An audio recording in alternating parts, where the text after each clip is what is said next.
Good afternoon, everyone. Early this morning, snow began to fall. And while the sun had not yet risen, New York City's workers certainly had, including the DSNY workers that I had the privilege of thanking earlier today for all that they have done. Overnight and for the past several days, a vast, coordinated, citywide response has prepared New York City for one of the largest anticipated snowfalls and periods of sustained cold in recent years. I just got out of a comprehensive NYCEM emergency planning meeting where I was briefed on everything our city continues to do to respond to this storm. I'm grateful to our NYCEM leadership, our agency leadership, and every single city worker who has been working tirelessly in freezing conditions. Our city is in good stead, thanks to them. And while I will share details and updates from the briefing, before I do, I want to also speak directly to the parents and students of New York City. As we announced earlier this morning, due to extreme weather conditions, tomorrow will be a remote school day. There will be no in-person instruction. All after-school programs, adult education, and school-based programming has been canceled. For high schoolers and students in schools serving grades 6 through 12 with a previously scheduled professional learning day, tomorrow will remain a day off. And as of 10:20 a.m. this morning, we saw that more than 162,000 students had already logged on in advance of tomorrow's remote school day, as well as 77,000 teachers. We say that because we want the city to know that our teachers, administrators, and students are prepared for this. We have stress-tested systems, sent students home with the materials and technology they need to learn virtually, and are working with vendors to ensure that our systems have the capacity that they need. And I know that this may disappoint some students, so if you do see me, feel free to throw a snowball at me. In terms of the forecast, we are continuing to expect up to 11 inches of snow. We anticipate continued heavy snowfall this afternoon, with several hours of sustained 35-mile-per-hour wind gusts. Around 8 p.m. this evening, light freezing rain will begin to fall and continue overnight. This weather will taper off tomorrow, but New Yorkers can expect a mix of light snow, freezing drizzle, and wind gusts to continue until around noon. Now, this storm is not only bringing snow with it. It carries temperatures colder than any sustained period this city has experienced for 8 years. For those without shelter, the intense cold can be fatal. Yesterday alone, before the snow had even begun to come down, at least 5 New Yorkers passed away and were found outside. I send my deepest condolences to their families and loved ones. While we do not yet know their causes of death, there is no more powerful reminder of the danger of extreme cold and how vulnerable many of our neighbors are, especially homeless New Yorkers. We have sufficient resources to shelter every New Yorker in the city, and our teams are scouring the streets, providing outreach. Our administration has opened 10 warming centers in school buildings across this city, 2 in each borough, and they will be operational through at least tomorrow evening. Full food will be provided at each of these sites. That is in addition to the 126 shelters, over 50 hospitals, and 35 safe havens where people in need can come in and get warm. A code blue remains in effect, and DSS staff and partners are checking in on our most vulnerable residents every 2 hours. But I also ask New Yorkers to help us in this moment of need. If you see anyone you believe might require help, please do not wait to call 311. In a code blue, as we are currently in, any one of your 311 calls on this issue will be rerouted directly to 911. And I want to be very clear. No one in this city will be denied shelter. All hospitals, Department of Homeless Services drop-in centers, and DHS shelters have a fully open door policy with enough shelter beds for every single New Yorker in need. Should homeless New Yorkers require hospital services, DHS will connect with hospital emergency departments to assess needs and capacity. We want every single New Yorker to make it through this storm. As we contend with this snow and bracing cold, New Yorkers should rest assured this is exactly what our city government has prepared for. DSNY pre-salted highways and major streets beginning Friday at 6 in the morning. Since last night, over 2,500 sanitation workers have been deployed on every single 12-hour shift, laying down salt. To give you an idea, the first snowfall landed at Staten Island this morning at 5 a.m. By 5:10 a.m., sanitation had already started spreading salt citywide. The public plow tracker is also live for New Yorkers to be able to follow along, and you can do so at nyc.gov/plownyc. What you will see if you log in there is the fact that these sanitation workers had already completed a full plow across the city by 8:30 a.m. This immense snow fighting operation, the largest in the entire country, is working across our city every single minute. We are speaking of more than 700 salt spreaders and 2,200 plow vehicles, which are being monitored in real time by DSNY's Blade Runner system. Every agency across the whole of government is working in close coordination with each other and with NYCEM. DOT crews are tending to bridges. Parks Department workers are removing snow and downed trees from our parks. The NYPD is providing escorts to EMS and DSNY as needed. And the FDNY is maintaining its full emergency response capability. The MTA is continuing regular operations, although conditions may require service adjustments, while the Long Island Railroad and Metro North are operating at reduced schedules. Due to the declining visibility and snow of this weather emergency, NYC Ferry has suspended all service until further notice. Updates will be provided through the NYC Ferry app and ferry.nyc. The Staten Island Ferry is continuing to run at this time, but it has moved to hourly service. We also know that all bus service has been suspended at Port Authority. Additionally, all 3 public library systems will be closed today and tomorrow. Utilities are being monitored by Con Ed and National Grid teams, and they have representatives present in the NYCEM Emergency Operations Center. Ambulances will arrive at their destinations. This is the first major storm where 100% of FDNY ambulances are 4-wheel drive. The FDNY has also added additional ambulances from voluntary hospital partners, and NYCEM is actively tracking ambulances via their Stuck Ambulance dashboard. If an ambulance is stuck or unable to respond to a call, another will be deployed. Thus far, there have been no reports of stuck ambulances in New York City. As we speak, city workers are working relentlessly across our city to keep our streets clear, to get people into shelter, and to respond to those who need help.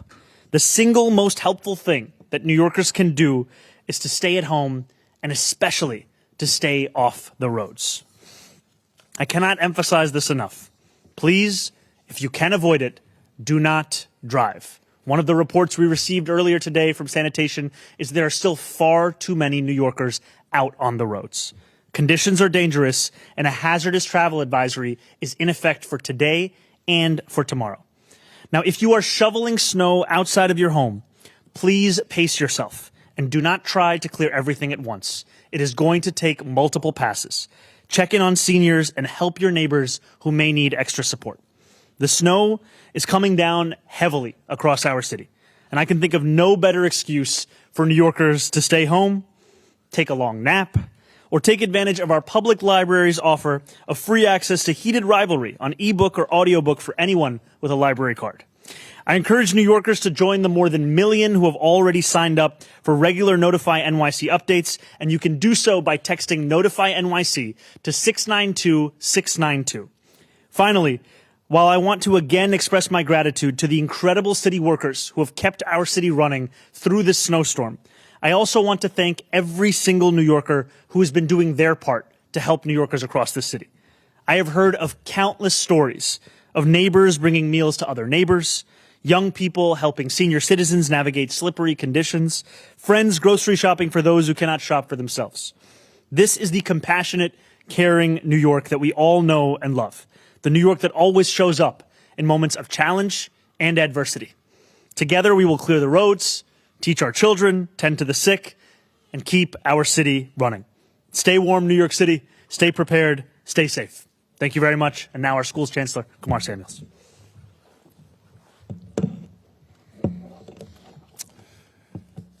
Good afternoon. I hope you are staying warm and inside. As we continue to communicate, I wanted to make sure I said it again. We have decided that tomorrow we will pivot to a remote learning day.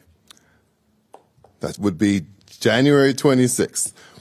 Preparation matters in moments like this. Over the last few days, teams across the entire agency and across schools have been getting ready for this moment, preparing lessons and making sure our students went home on Friday with the devices and supplies that they need for a successful remote learning day. Standing up IT help desk to support any families who need it, and preparing our buildings to weather the storm. And over the last several months, our educators have been setting up virtual classrooms, and our IT team has been testing the system to ensure our students will be able to log in. Teachers and administrators, we've got this. We know you'll be able to you'll be prepared to offer a great remote learning experience. So, on Monday, here is what to expect. Students in grades K to 8 will receive both real-time and asynchronous instruction. Students, don't worry. There are many hours in the day. You'll work hard, but there will be time to enjoy the snow too. High schoolers and students who attend schools serving grades 6 through 12 will already be off due to a previously scheduled professional learning day. Educators participating in those PDs will also be remote. Our facilities teams will be at our schools shoveling and de-icing so that our buildings can reopen on Tuesday. I want to thank Mayor Mamdani's team and all our sister agencies standing up here and all the ones working across the city to ensure our city is ready for this storm, and the journalists who are here helping spread these critical messages. Most importantly, I'd like to thank everyone across our school communities. I am deeply appreciative and grateful for all your flexibility and patience. And I look forward to reopening our doors as soon as we are able to.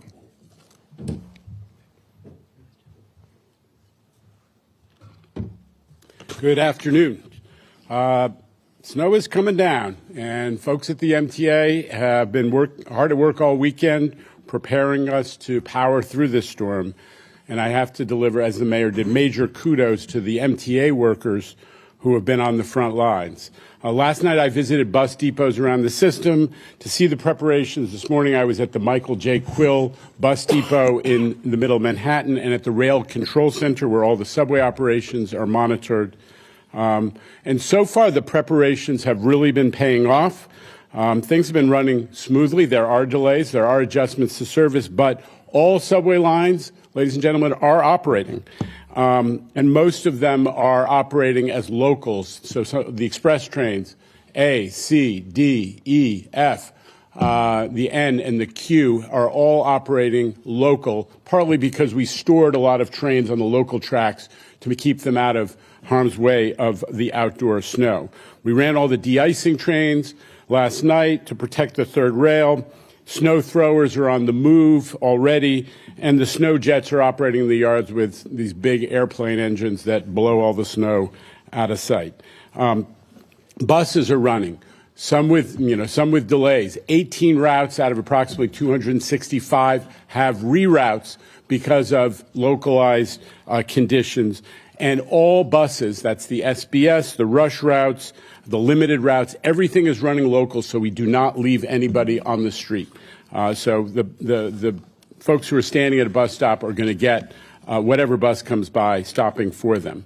The entire bus fleet has been outfitted with chains, and as I said, the snow fighting vehicles are on the move, supplementing the amazing work of the sanitation crews who are running the plows. Not a lot of demand for paratransit accessoride for our mobility impaired customers, but it is operating if you do need it under, as the mayor says, in a very rare occasion where you really need to go somewhere. Both commuter railroads are operating under modified schedules, so I'm just going to tick it off for folks. On the Long Island Railroad, service every half hour on the Babylon branch, hourly service on the Port Washington branch, and on the Port Jefferson branch, between Huntington and the city. No service east of Ronkonkoma out to Greenport. And tomorrow we plan to run a regular Sunday schedule. Metro North is operating a Sunday schedule today, and tomorrow we'll be operating a holiday schedule, the MLK schedule. Otherwise, they're running hourly service on all three major main lines, Hudson, Harlem, and New Haven. Bridges and tunnels, all of our toll bridges and tunnels in the cities are operating. Traffic is light, which is fortunate, and the facilities are in decent shape. Just reinforcing again what the point that the mayor made, which is if you can stay home, I'm in the transit business. We love customers, but if you can't stay home, please do so. If you must travel, use extra caution. And check the customer service channels. New York City has great customer service channels, which will tell you stuff, but also the MTA has our MTA app, the Train Time app, mta.info is our website, and you can sign up for a customized service alert that'll tell you about your train or your bus and how it's operating. So with that, thank you to the mayor and the entire city team. I spoke to the governor, and she is very focused on what's going downstate and going on downstate as well as upstate. And everybody should just stay safe, and if you can, stay indoors. Thank you. And we'll take questions now for everyone from there on the storm. Go ahead. If you could talk about the 5 deaths, what work happened before Saturday to interact with the homeless? What's working now with encampments and people who are out in the cold? Is homeless services out there looking for people in the cold? So first and foremost, we mourn the loss of any and every New Yorker. And we are keeping those 5 New Yorkers in our thoughts as well as their friends and their family. At this time, it is still too early to say what the cause of death was for any of the 5 of them. And it seems at this moment that we do not think any of them were homeless. The Department of Homeless Services is conducting regular outreach to homeless New Yorkers across the 5 boroughs. We are speaking about outreach that is being conducted every 2 hours. Prior to Friday, we had already been in a code blue. That's when we go below freezing temperatures. And what that means is it's a moment where we bypass the typical intake procedures that take place at a shelter. At this moment, the focus is not on filling out forms, it's on filling our shelter beds. So we were having city workers, incredible city workers who are doing such important work right now, canvassing homeless New Yorkers across the city and connecting them with shelter, connecting them with services. If they are in need of immediate medical services, then doing so as well. And I do also just have to both appreciate New Yorkers who have been calling 311 whenever they see a homeless New Yorker who's outside at this time, as well as ask New Yorkers to continue to do so, because those calls are rerouted to 911, and that is then another point of outreach that we can have to keep somebody indoors. Thank you. More questions? Yeah, go ahead. Yeah, hi, I'm Mary Frost, Brooklyn Eagle. Usually during these things, there's a lot of power outages in Brooklyn and also Queens, a little bit in Staten Island too. What can people do? What do you advise they do if there's some big power outages again? I think the first thing you should do is call 311 so that the city is aware of it. I am heartened by the reports that we've received thus far that we have not seen such outages as yet, though it was a key part of our briefing was both anticipating and hearing the reports of what the current status is. Additionally, when I am telling New Yorkers to stay home and to stay safe and to avoid unnecessary travel, I would also remind every New Yorker that in a moment such as this, with this kind of immense cold, to also be very careful with the use of remote space heaters. We are speaking about the need to ensure that you always monitor the operation of a space heater, as well as keep it more than 3 feet away from anything that is flammable. Thank you. Thank you. Yes, go ahead, Laura. Mayor, we know that commuters are going to need to come to work tomorrow. We know they come from outside of New York and New Jersey. What would you say to those commuters, and have you been in contact with Governor Sherrill in New Jersey? So I haven't yet been in contact with Governor Sherrill over the course of this snowstorm. What I can tell you, however, is that I've been in close contact with Governor Hochul and Governor Hochul's team. We have all been in regular, constant communication as we know that these conditions pose a real danger to New Yorkers. I am thankful for the incredible work of our sanitation workers as well as the workers and the leadership at the MTA for ensuring that when we speak about service in our public transit, it is continuing at this time. If anything, there may be minimal service delays, but by and large, it is as expected. Now, the key part of this is not just how we meet the moment of the storm, but also how we recover from the storm. And as you said, for tomorrow, we are still trying to take every precaution we can so that if a New Yorker does not have to come into work, that they actually do that work remotely. For those that do, we are trying to do everything we can to make it as least hazardous as possible. I don't know, Jano, if you want to add anything to that. No, you got it right. Okay. Two things. Going back to the fatalities yesterday, you said that those you don't believe that those were homeless. At this time, it doesn't appear that those New Yorkers were homeless.